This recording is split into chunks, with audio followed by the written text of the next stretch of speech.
Indicator. अरे हाँ sir, पता है कि इंडिकेटर जो है टाइट्रेशन में यूज होता है, जैसे कि अपना एसिड बेस टाइट्रेशन। और एसिड बेस टाइट्रेशन को पढ़ने से पहले हमें ये देखना होगा कि एसिड क्या होता है, बेस क्या होता है, क्या इसके कैरेक्टरिस्टिक्स होते हैं, क्या इसका नेचर होता है, ये सब कुछ जानना होगा। क्योंकि हमें करना है एसिड और बेस का टाइट्रेशन। और हमें पता है टाइट्रेशन में क्या क्या काम आता है। एक ब्यूरेट है, टाइट्रेंट है, एनालाइट सॉल्यूशन है, कॉनिकल फ्लास्क है, इंडिकेटर है जैसे कि फिनोप्थेलिन, मिथाइल ऑरेंज। सर इतना सब हमें पता है क्या कि टाइट्रेशन में ये सब काम आता है? हाँ जी, आपको पता है। सर हमने कहाँ पर पढ़ा ये? आपने पढ़ा था B pharmacy first semester pharmaceutical analysis unit number 1, जहां पर आपने देखा था preparation and standardisation of oxalic acid. और भी कई तरह के एसिड देखे थे जैसे कि सल्फ्यूरिक एसिड, सोडियम हाइड्रोक्साइड आपने देखा था, बेस है ना।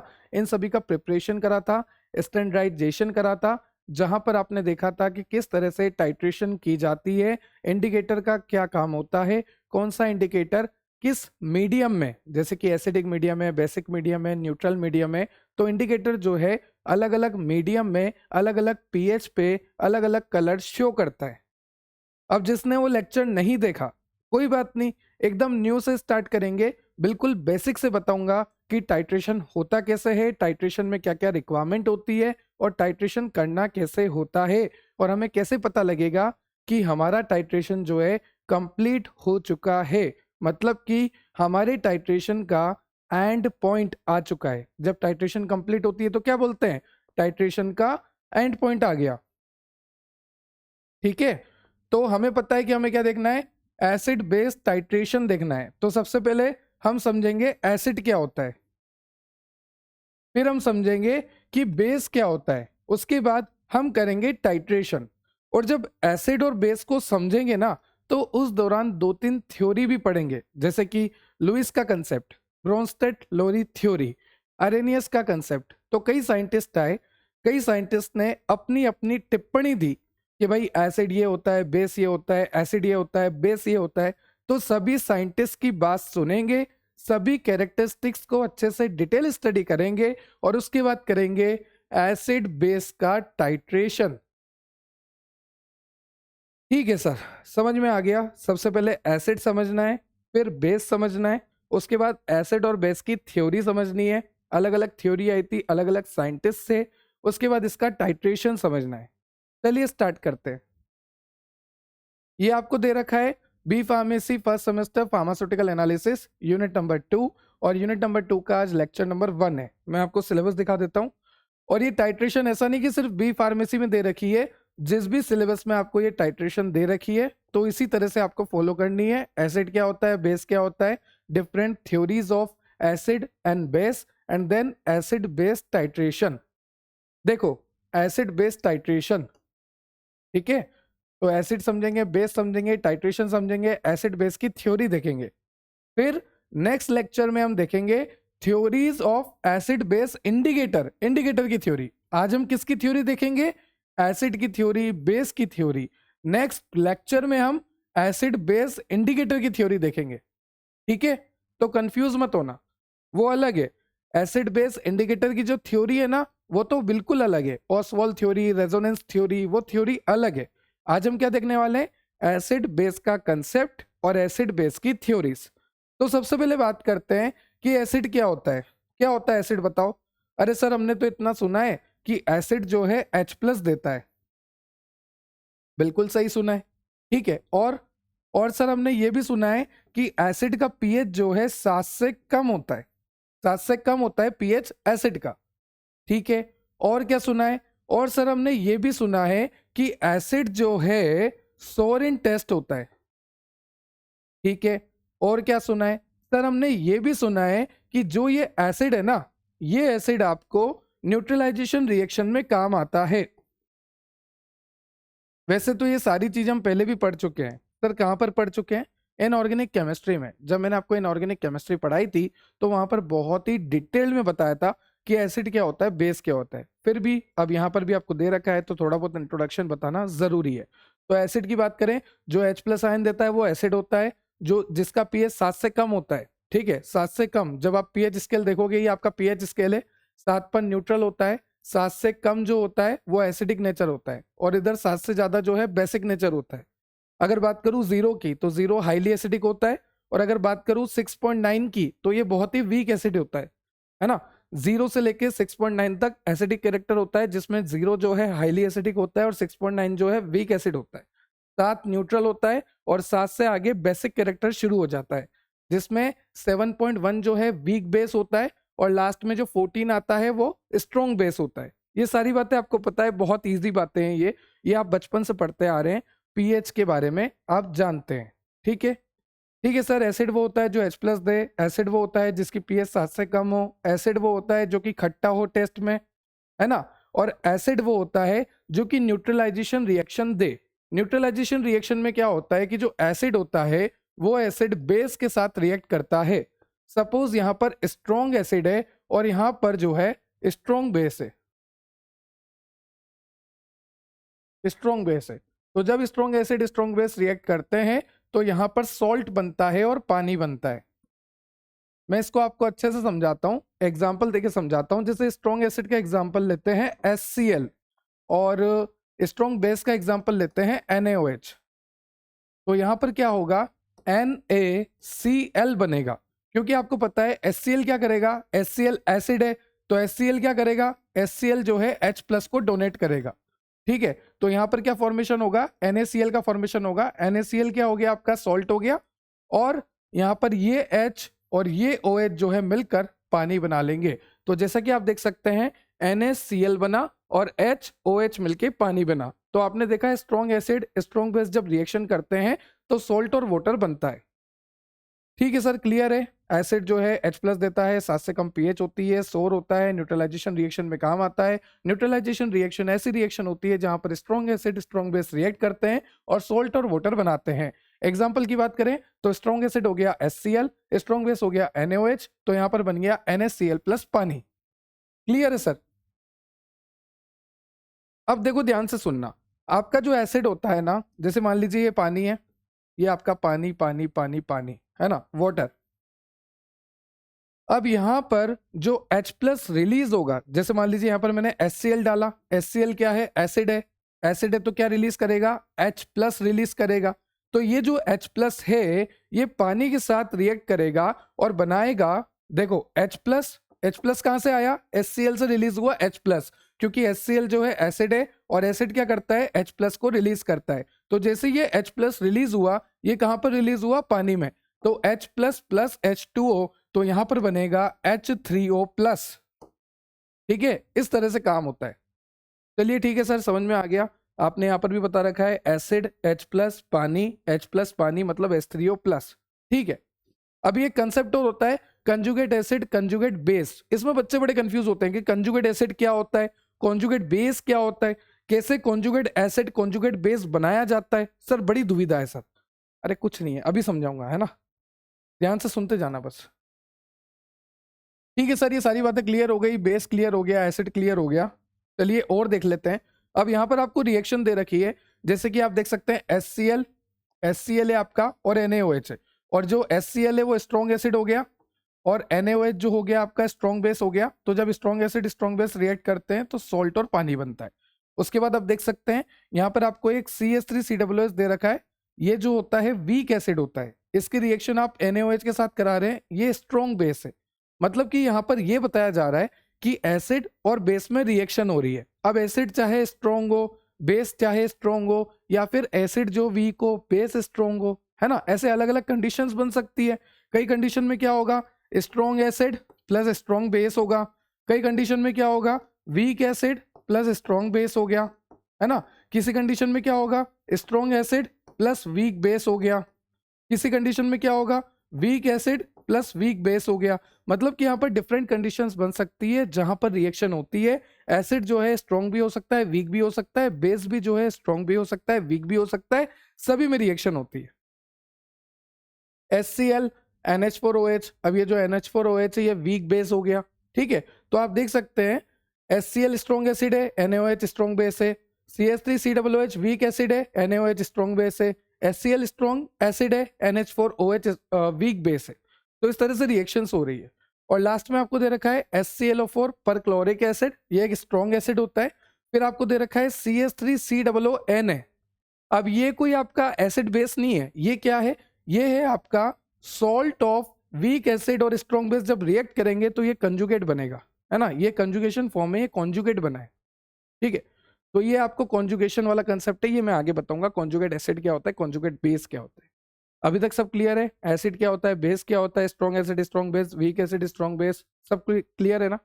चलिए, तो यहाँ पर आपको बता रखा है एसिड वो होता है जो कि सोर टेस्ट होता है, ठीक है। अब ये जो एसिड वर्ड है ना, ये एसिड वर्ड आया कहाँ से, ये वर्ड आया एसिडस से। एसिडस एक लैटिन वर्ड है, तो ये जो वर्ड है ना एसिड, ये एसिड वर्ड आया कहाँ से, एसिड वर्ड जो है एक लैटिन वर्ड से आया है, वो लैटिन वर्ड का नाम है एसिडस। क्लियर है, तो एसिड वर्ड जो है लैटिन वर्ड से आया है जिसका नाम है एसिडस, और इस एसिडस का मतलब होता है सोर।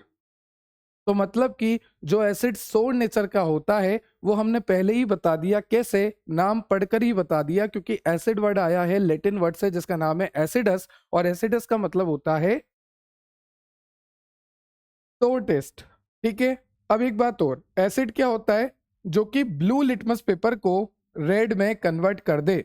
जैसे मान लीजिए मेरे पास लिटमस पेपर है और ये ब्लू कलर का है, अब मैंने इसको किसी सॉल्यूशन में डिप करा, तो अगर वो रेड कलर का हो जाता है, आई रिपीट, मेरे पास ब्लू कलर का लिटमस पेपर है और ये मेरे पास सॉल्यूशन है। अगर मैंने इस ब्लू लिटमस पेपर को इस सॉल्यूशन में डिप करा और डिप करने के बाद ये लिटमस पेपर जो है रेड कलर का हो गया, मतलब कि ये सॉल्यूशन जो है एसिडिक है। तो अगर सॉल्यूशन एसिडिक है तो जो ब्लू लिटमस पेपर होता है वो रेड में कन्वर्ट हो जाता है, और अगर बेसिक होगा तो इसका जस्ट उल्टा हो जाएगा, ठीक है। ठीक है सर। और देखिए, जब एसिड मेटल के साथ रिएक्ट करता है, जैसे मान लीजिए मेटल है, मेटल के साथ कोई भी एसिड रिएक्ट करता है तो यहां से हाइड्रोजन लिबरेट होती है, रिलीज होती है। बहुत सारी बातें हो गई, एसिड सोर होता है, एसिड वर्ड आया कहाँ से है, ठीक है। एसिड का पीएच क्या होता है, स्ट्रॉन्ग एसिड कितना पीएच पे होता है, वीक एसिड कितना पीएच पे होता है, एसिड की रेंज क्या होती है। उसके बाद हमने देखा वीक एसिड स्ट्रॉन्ग एसिड की रिएक्शंस। उसके बाद हमने देखा कि एसिड जो है लिटमस पेपर के साथ क्या करता है, मेटल के साथ क्या करता है। क्लियर है सब कुछ। चलिए, अब बेस की बात करें तो बेस जो होता है बीटर होता है। हमने बोला एसिड तो खट्टा होता है, पर बेस जो होता है वो बीटर होता है, कड़वा होता है, ठीक है। और ये रेड लिटमस पेपर को ब्लू में कन्वर्ट करता है। बेस की बात कर रहा हूं मैं, बेस की। बेस जो होता है कड़वा होता है और वो रेड लिटमस पेपर को ब्लू में कन्वर्ट करता है। साथ ही साथ इसके एग्जाम्पल की बात करूं तो वॉशिंग सोडा, या फिर आपका सबसे फेवरेट एग्जाम्पल NaOH। चलिए सर, ठीक है, आगे चलते हैं। नेक्स्ट आपको दे रखा है concept of acid and bases. ये जो एसिड है, हमने बोला ये H+ रिलीज करता है, तो हमें कैसे पता लगा, है ना, ये बेस OH- रिलीज करता है, हमें कैसे पता लगा, ये एसिड बेस का कंसेप्ट आया कहां से, कौन कौन से साइंटिस्ट आए थे, क्या क्या साइंटिस्ट ने क्या क्या टिप्पणियां दी, ठीक है। फिर जो थ्योरी उन्होंने दी उसकी लिमिटेशंस क्या है, वो सब कुछ देखेंगे। तो सबसे पहले देखते हैं अरेनियस कंसेप्ट। अरेनियस कंसेप्ट, ये जो साइंटिस्ट थे इन्होंने क्या कहा कि एसिड वो होता है जो कि H+ दे। ध्यान से सुनना, एसिड क्या होता है, जो कि H+ दे, और बेस क्या होता है, जो कि OH- दे। तो ये जो बात मैं शुरू से बोल रहा हूं, ये किसने कहा था, अरेनियस ने कहा था। पर इन्होंने बोला था एक्वस मीडियम में, मतलब कि पानी की कंडीशन में। जैसे मान लीजिए यहां पर ये एक्वस मीडियम है ना, दिस इज एक्वस मीडियम। तो एक्वस मीडियम में इन्होंने बोला कि एसिड जो है H+ देगा और बेस जो है OH- देगा। पर बिना एक्वस मीडियम का क्या करें, मान लीजिए कोई एक्वस मीडियम में होगा ही नहीं, फिर अब जैसे मान लीजिए NH3 है ना, तो ये H+ देने को तैयार है ना, OH- का कोई कंसेप्ट है, फिर हम इसको कैसे समझाए कि ये क्या है, एसिड है या बेस है, बताओ, है क्या है ये, कैसे पता है, क्योंकि ये तो कोई पानी में जाके H+ OH- देने वाला नहीं है। तो इनकी कमी यही रह गई। इन्होंने क्या बोला कि भैया जो पानी है उसमें जब एसिड डालोगे तो H+ देगा, बेस डालोगे तो OH- देगा, ठीक है, पर बाकी का क्या, जो पोलर एप्रोटिक सॉल्वेंट है उनका क्या। साथ ही साथ इन्होंने एम्फोटेरिक सब्सटेंस के बारे में भी नहीं बताया। अब ये एम्फोटेरिक सब्सटेंस क्या है, जैसे मान लीजिए पानी है, पानी दोनों की तरह रिएक्ट कर लेता है, एसिड की तरह भी एक्ट कर लेगा, बेस की तरह भी एक्ट कर लेगा, डिपेंड करता है कि सिचुएशन क्या है। तो उसके बारे में भी इन्होंने कुछ नहीं बताया।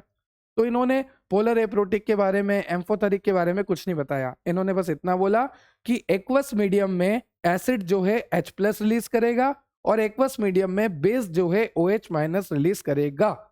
देखो ये HA है ना, तो जब ये एसिड है और ये एक्वस मीडियम में है तो एसिड क्या करता है, H+ रिलीज करता है, तो ये H+ रिलीज हो गया। उसके बाद आप देख सकते हैं ये एसिड जब पानी में डाला तो एसिड क्या रिलीज करेगा सर, एसिड जो है H+ रिलीज करेगा और H+ और पानी क्या बनेगा, H2O प्लस H+, तो ये बनेगा H3O+, हाइड्रोनियम आयन। ठीक है, उसके बाद बेस की बात करें तो जब बेस पानी में जाएगा तो OH- रिलीज करेगा। आप देख सकते हैं OH- रिलीज हो रहा है। मतलब इन्होंने अपना ही कंसेप्ट समझाते रहे। इन्होंने बोला कि भैया एसिड वो होता है जो पानी में जाके H+ दे, बेस वो होता है जो पानी में जाके OH- दे, और H+ जब रिलीज होगा वाटर के साथ रिएक्ट करके H3O+ हाइड्रोनियम आयन बनेगा। इन्होंने इतना ही बताया। इन्होंने एप्रोटिक के बारे में नहीं बताया, अमोनिया के बारे में कोई बात नहीं है, एम्फोटेरिक सब्सटेंस के बारे में कोई बात नहीं है ना। तो ये अरेनियस का कंसेप्ट था। अब यहां पर लिमिटेशन वही है कि नॉन एक्वस सॉल्वेंट के बारे में क्या करें। आपने तो बोल दिया पानी में, पर बिना पानी के क्या हम एसिड बेस नहीं बता सकते क्या। उसके बाद अमोनिया का कंसेप्ट वही NH3 वाला, बताओ क्या है ये, कैसे डिटरमाइन करेंगे, है ना। ना तो H+ दे रहा ना OH- दे रहा, क्या है ये, OH- तो है ही नहीं।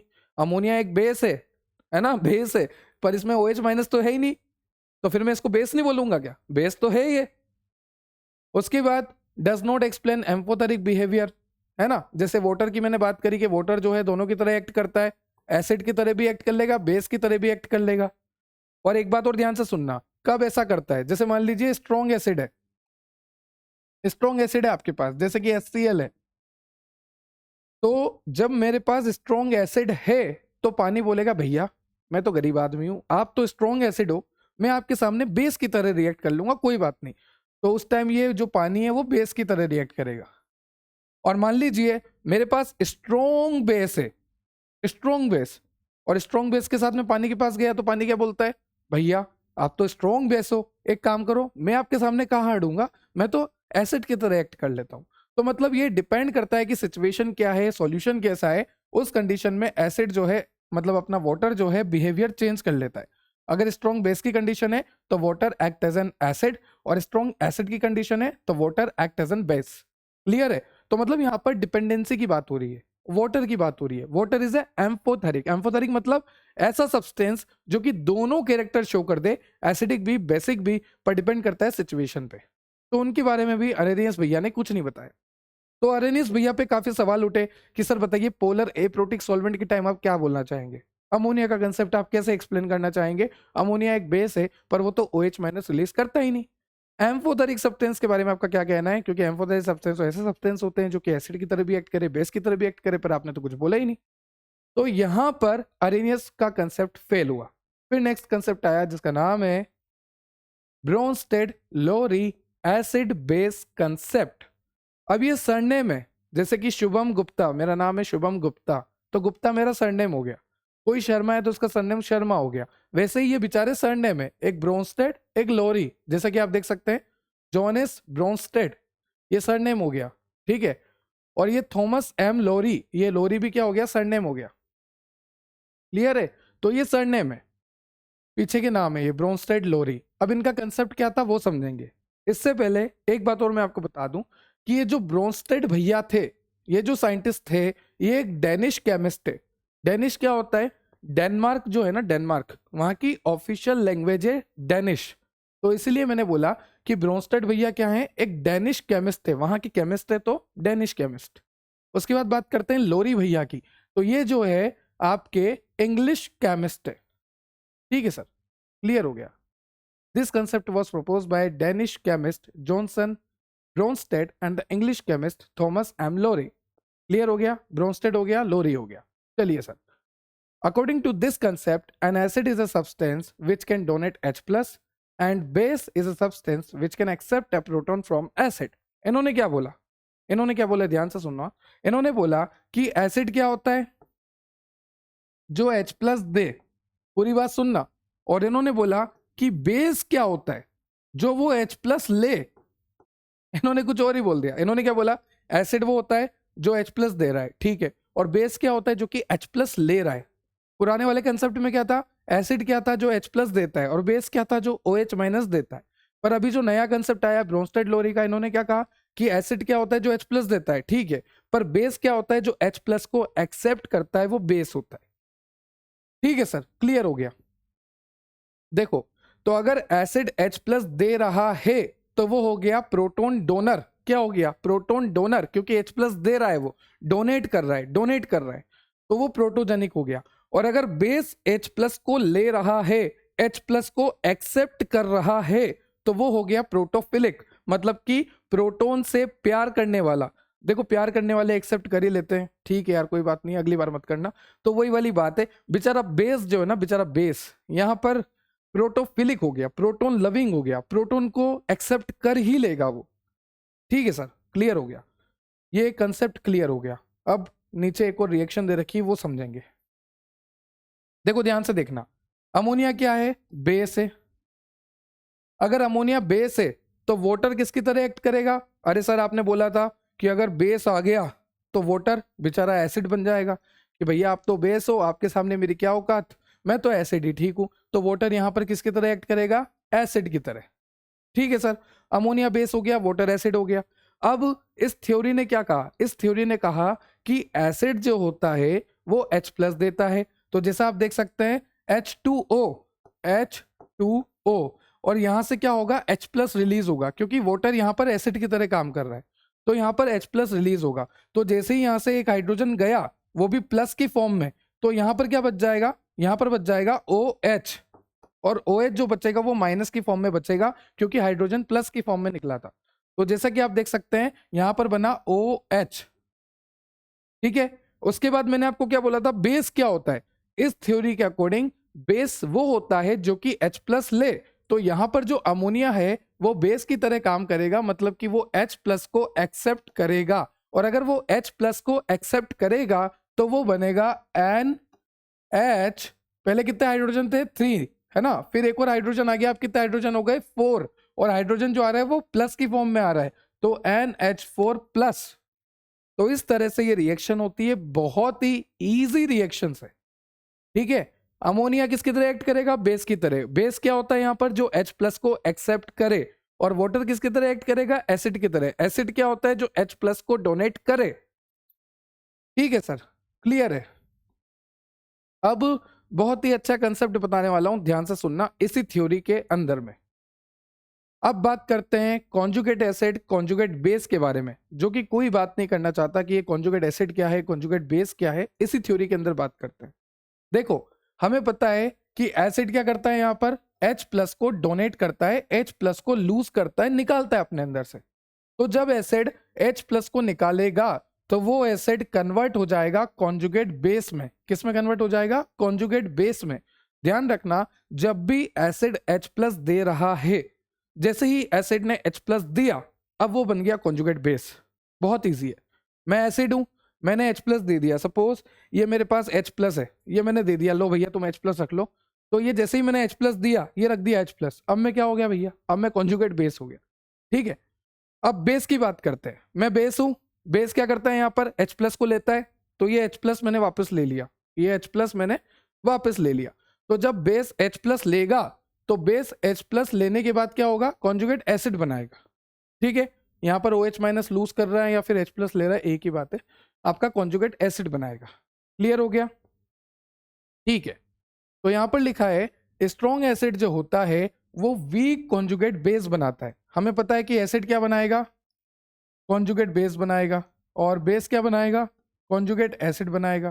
ठीक है, अब ये बोला जा रहा है कि जो स्ट्रॉन्ग एसिड होगा, अगर यहां पर स्ट्रॉन्ग एसिड होता तो वो वीक कॉन्जुगेट बेस बनाता, और अगर यहां पर स्ट्रॉन्ग बेस होता तो वो आपका वीक कॉन्जुगेट एसिड बनाता।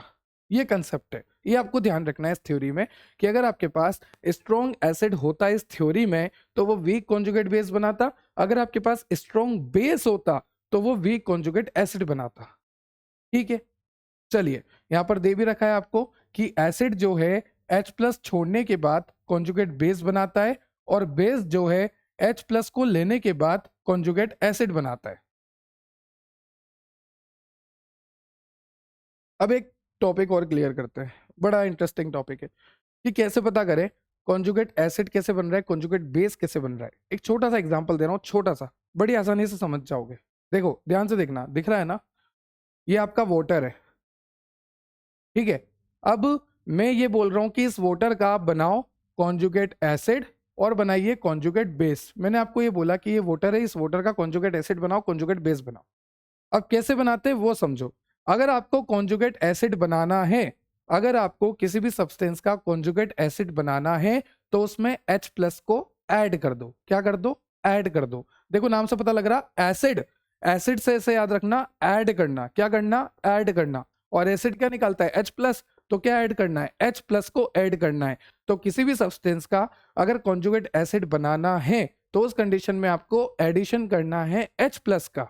देखो अगर मैं इसमें H प्लस को ऐड करूंगा तो यहां पर क्या बनेगा? ये H3O प्लस, ये हो गया कॉन्जुगेट एसिड। और अगर मुझे इसी H2O का कॉन्जुगेट बेस बनाना है तो H प्लस को हटा दो। सीधी सी बात है, अगर कॉन्जुगेट एसिड बनाना है तो किसी भी सब्सटेंस में H प्लस को ऐड कर दो, H प्लस को ऐड कर दो। और अगर आपको कॉन्जुगेट बेस बनाना है तो जो भी आपके पास सब्सटेंस है उसमें से H प्लस को हटा दो। अभी जैसे वाटर में H प्लस जोड़ा तो H3O प्लस बन गया, ये क्या बन गया? Conjugate acid. अब इसी वाटर का अगर मुझे कॉन्जुगेट बेस बनाना है तो कॉन्जुगेट बेस बनाने के लिए H प्लस हटाना पड़ेगा। तो इसमें से जब मैं एक H हटा दूंगा, पानी में से जब एक H हटा दूंगा तो एक H गया, मतलब कि सिर्फ एक ही H बचा, तो OH माइनस। इस तरह से क्लियर है? तो ये जो OH माइनस है ये आपका क्या है? कॉन्जुगेट बेस है। तो किसी भी सब्सटेंस का कॉन्जुगेट एसिड कॉन्जुगेट बेस बनाना कोई बड़ी बात नहीं है। कॉन्जुगेट एसिड बनाना है H प्लस ऐड कर दो, कॉन्जुगेट बेस बनाना है H प्लस को हटा दो, खत्म। ठीक है सर, थ्योरी तो अच्छी है, समझ में भी सब आ गया, रिएक्शन भी अच्छी है, पर इसकी लिमिटेशन क्या है? इसकी लिमिटेशन है does not address acid base reaction in non aqueous solvent. वही वाली बात हो गई, नॉन एक्वस सॉल्वेंट का क्या? इन्होंने भी कुछ नहीं करा, इन्होंने बस थोड़ी सी बात घुमा दी। इन्होंने बोला कि एसिड H प्लस देता है, बेस H प्लस को एक्सेप्ट करता है, पर एप्रोटिक सॉल्वेंट का क्या? उनका क्या करेंगे, है ना? ये देखो, ये बस प्रोटॉन ट्रांसफर पे फोकस कर रहे हैं। इनका सारा फोकस जो है H प्लस को डोनेट करवाना और H प्लस को एक्सेप्ट करवाने पे ही है। ठीक है, वही इस पे ही फोकस कर रही है, इसकी लिमिटेशन है। It still focus on proton transfer and does not fully explain acid base reaction in solvent other than water. क्योंकि इन्होंने सिर्फ वाटर की बात करी कि वाटर में ऐसा होता है, वाटर में ऐसा होता है, पर इन्होंने ऐसा कुछ भी नहीं कहा कि भैया एप्रोटिक सॉल्वेंट के लिए हम क्या करेंगे। ऐसा सॉल्वेंट जब पानी ही ना हो, जैसे मान लीजिए पानी था तब तक तो आपने समझा दिया, पर पानी नहीं है तो आप कैसे समझाओगे? उसके बाद does not account for acid base reaction involving electron pair. अब जैसे मान लीजिए मेरे पास अमोनिया है, अमोनिया क्या है? एक तरह का बेस है, और अमोनिया के पास होता है लोन पेयर। क्या होता है? Lone pair. तो ये क्या हो गया? बेस हो गया। अब यहां पर जो इस लोन पेयर को लेगा, जैसे सपोज यहां पर कोई एलिमेंट है, उसके पास वैकेंट ऑर्बिटल है। क्या है? Vacant orbital. वैकेंट ऑर्बिटल का मतलब होता है खाली जगह। तो इसके पास लोन पेयर है, इसके पास खाली जगह, दे दे क्या? दान धर्म करते हैं, क्या पता साइंस वाले कब किस्मत हमारी भी चमक जाए भाई। ठीक है, दूसरों को दिला सकते हैं, हमें तो कुछ पता नहीं है। तो ये अमोनिया है बेचारा, बेस है, ये कोई एलिमेंट है बेचारा, एसिड है ना? तो इसके पास लोन पेयर है और ये लोन पेयर इसके वैकेंट ऑर्बिटल में हमने दे दिया। तो यहां पर एक तरह का बॉन्ड फॉर्मेशन होता है। तो ये वाला कंसेप्ट भी इन्होंने नहीं बताया, है ना? इन्होंने नहीं बताया, इनको पता ही नहीं है, लोन पेयर वाला कंसेप्ट इनको पता ही नहीं है। तो ये भी इनकी एक लिमिटेशन हो गई। उसके बाद it can not explain acid base reaction that do not involve proton transfer.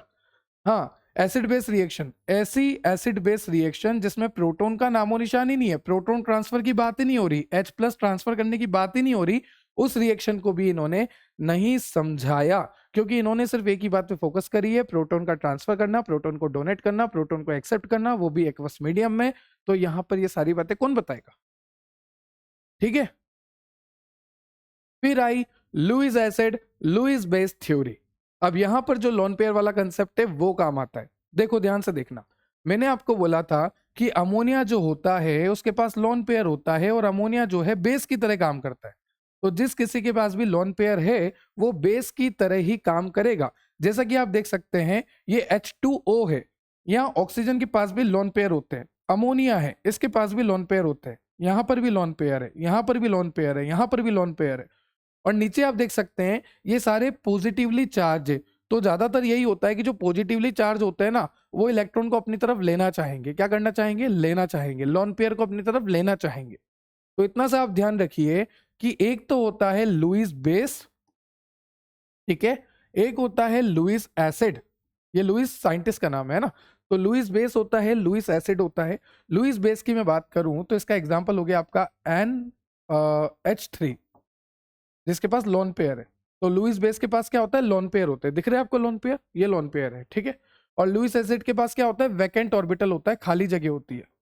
तो ये जो लोन पेयर है इस खाली जगह पे चले जाते हैं और यहाँ पर एक बॉन्ड फॉर्मेशन हो जाता है। तो इस तरह से लुईस एसिड लुईस बेस का कंसेप्ट होता है। इन्होंने इतना सा कहा कि लुईस बेस वो होते हैं जो कि लोन पेयर रखे अपने ऊपर, है ना, और लुईस एसिड वो होते हैं जो कि लोन पेयर को लेना चाहते हैं, जिसके पास लोन पेयर की कमी हो, ठीक है।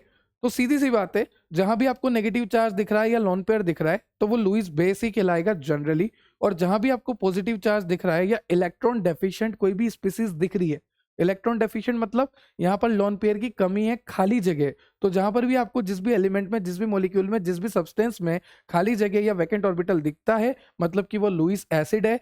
लुईस बेस क्या करता है? अपना लोन पेयर इन लुईस एसिड को देता है। बस ये कंसेप्ट है।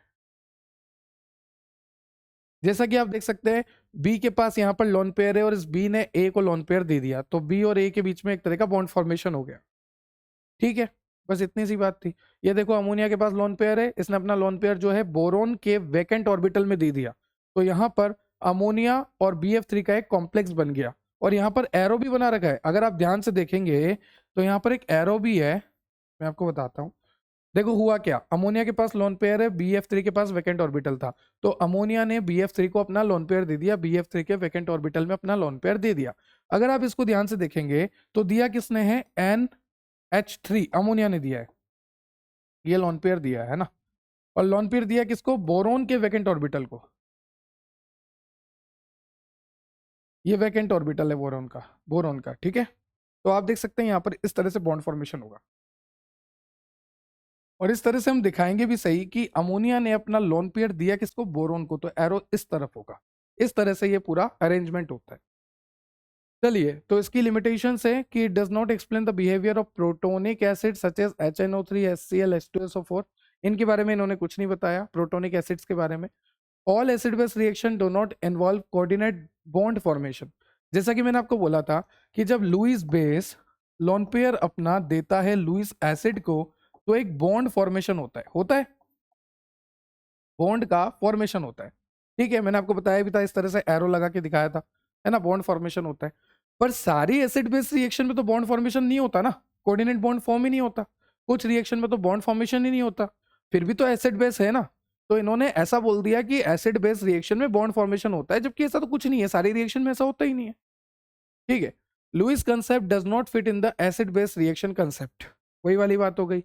Does not explain the behaviour of well known protonic acid, वही है, which do not form coordinate bond with basis.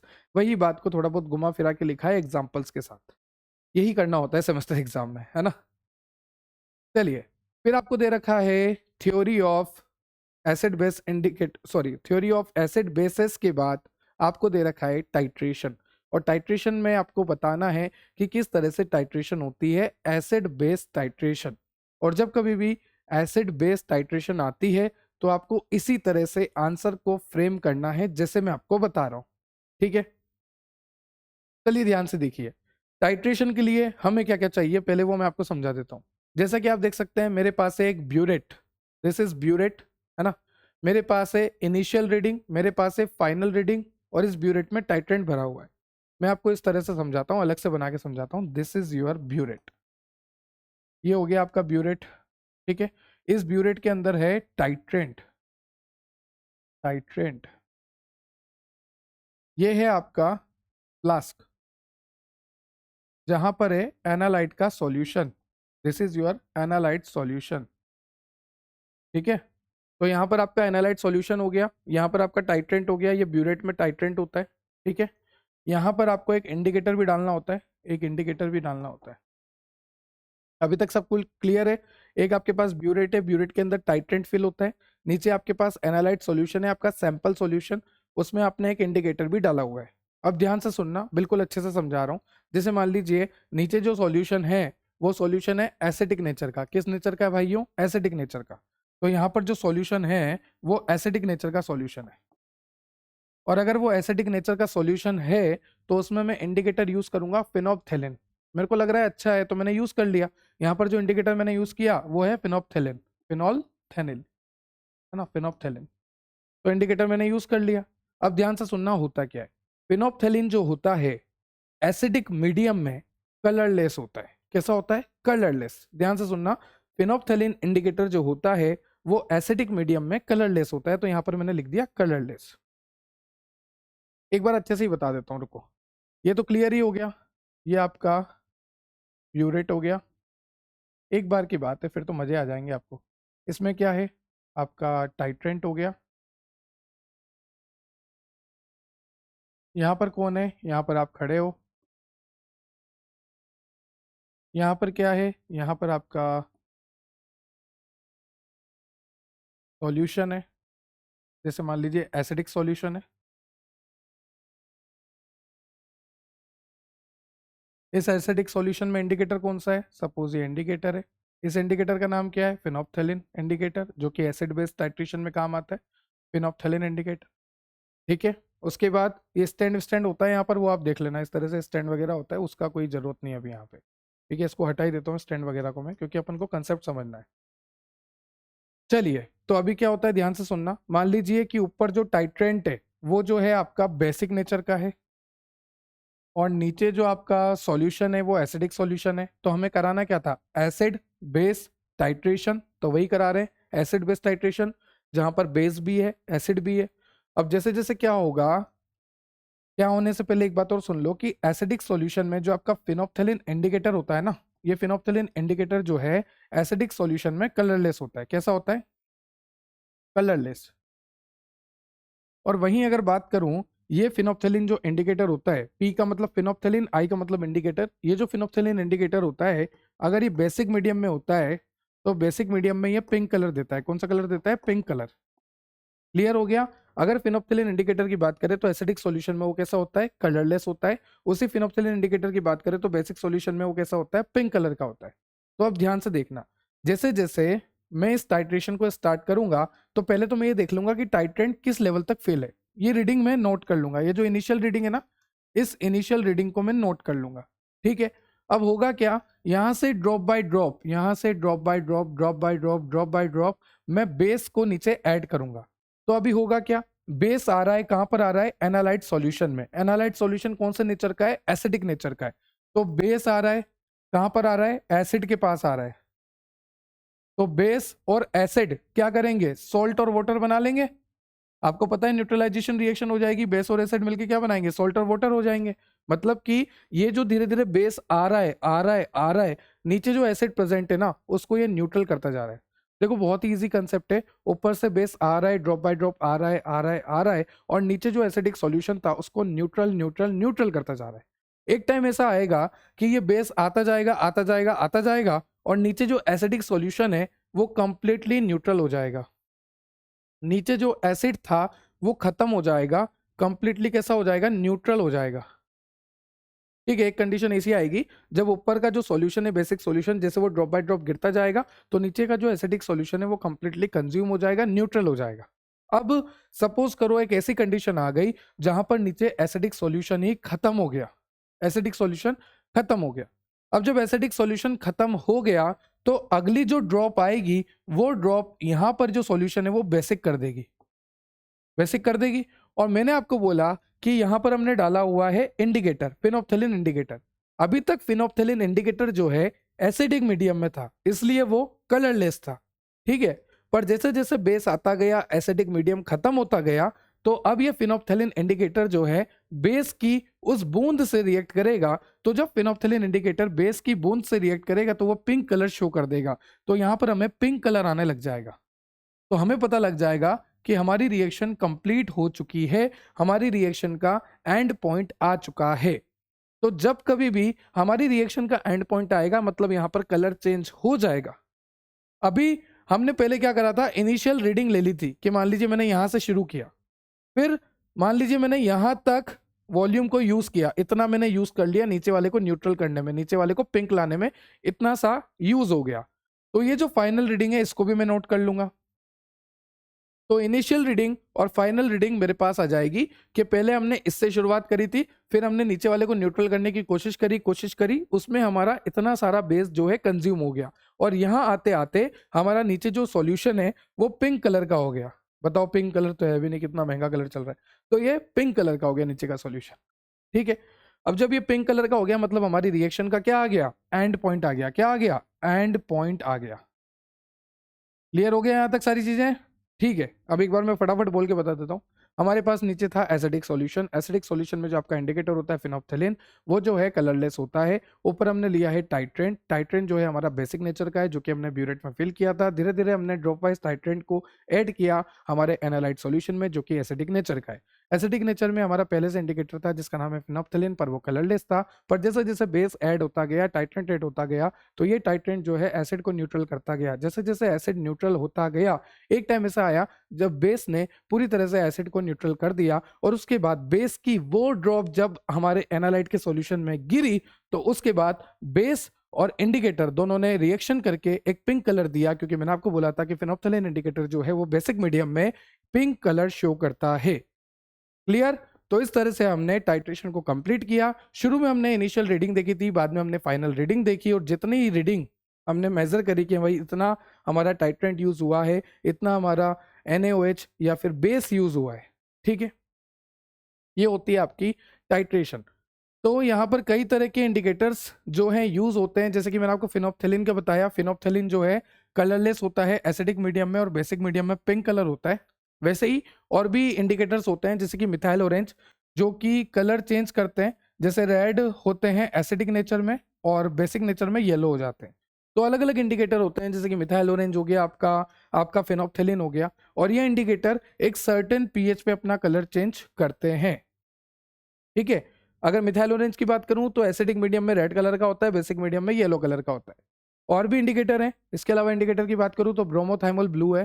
ठीक है, ये एसिडिक मीडियम में येलो कलर का होता है और बेसिक मीडियम में ब्लू कलर का होता है। फिर बात करूं लिटमस की, तो एसिडिक मीडियम में रेड कलर का होता है और बेसिक मीडियम में ब्लू कलर का होता है। तो अलग अलग इंडिकेटर्स होते हैं आपके एसिड बेस्ड टाइट्रेशंस में, जैसे कि फिनोप्थेलिन, मिथाइल ऑरेंज, आपका ब्रोमोथाइमोल ब्लू एंड लिटमस। उसके बाद ये पूरी इंडिकेटर कि किस तरह से इंडिकेशन होता है, किस तरह से एंड पॉइंट आता है, किस तरह से कलर चेंज होता है और पिंक हो जाता है। ठीक है, ये कंडीशन वो है जहां पर एसिड और बेस बराबर हो चुके हैं, न्यूट्रल हो चुका है, और कोई भी ड्रॉप गिरी है और वो ड्रॉप गिरते ही यहाँ पर पिंक कलर आ चुका है। तो ये पिंक कलर आपको दिख रहा है।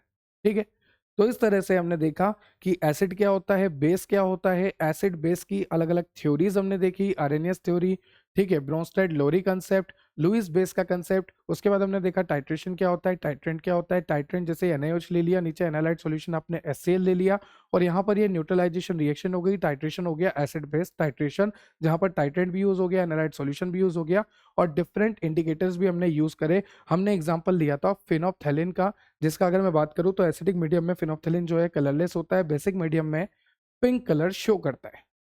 क्लियर? आई होप आपको लेक्चर क्लियर हुआ होगा। अगर आपको लेक्चर से रिलेटेड कोई भी डाउट है तो आप कमेंट सेक्शन में कमेंट कर सकते हैं। ये नोट्स आपको मिलेंगे www.depthofbiology.com वेबसाइट पे। ठीक है, मिलते हैं बहुत जल्द नेक्स्ट लेक्चर में, जहां पर हम एनालिसिस को कंटिन्यू करते हुए खत्म भी करेंगे बहुत ही जल्दी। वो दिन भी जल्दी आएगा जब हम एनालिसिस को कंप्लीटली कवर कर लेंगे और HFP को स्टार्ट करेंगे फर्स्ट सेमेस्टर की। चलिए मिलते हैं नेक्स्ट लेक्चर में, तब तक के लिए have a nice day, have a good day. जय श्री राम। अगर आपको कोई भी डाउट है तो कमेंट सेक्शन में कमेंट करिए। Thank you.